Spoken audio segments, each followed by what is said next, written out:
Liberi. Essere liberi.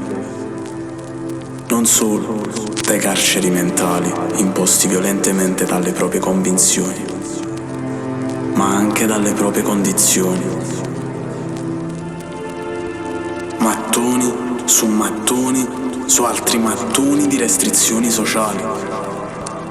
Ma il problema non è quello che vedi, ma ciò che supera il limite che da ottuso non vedrai.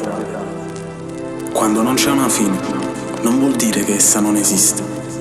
Bisogna sedersi sul sedolino giusto, toccare gli 88 tasti di un piano per capire che quelli sono finiti. Ma la musica da comporre fine non ne ha. Un giorno la verità sarà la luce di tutto, ma non si paragona però chi è illuminato a chi produce luce propria. E quindi si è soli come il guardiano di un faro, sai, che continuamente alimenta la fiamma per la luce che tutti eviteranno.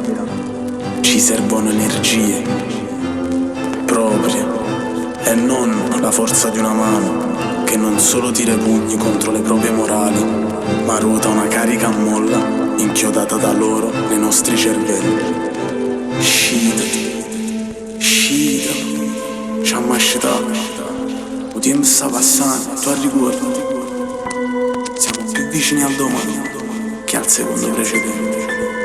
Ma il secondo precedente ci raccampava in mano, quindi era prima all'occhio. Ma no, solo il tempo. E se no ci appiccia. Abbiamo un compito: rassicurare una reciproca felicità, come nell'amore. E tu ami, ma non perché io ti amo. Io lo faccio senza sforzo, senza non sono obbligato. Non deve esistere nessun impegno per arrivare ad essere felice, altrimenti amore non è. Devo sapere che tu ci sarai anche quando non potremo parlarci, e al tuo pensiero anche quando non ci sarò al tuo fianco, forse a chilometri più su di quanto tu non voglia credermi. Ma fallo, per te e per chi come me non sopporta più il peso dell'oppressione. Sì, come un tappetino elastico, il momento giusto, sfrutta il peso, poi saltare più in alto. Questa è fisica, e la fisica è scienza.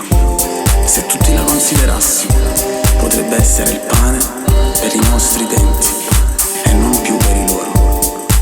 Ma il problema però non è essere nati su questa terra, perché se ci fossimo comportati così anche su una delle tante altre, sarebbe stato lo stesso.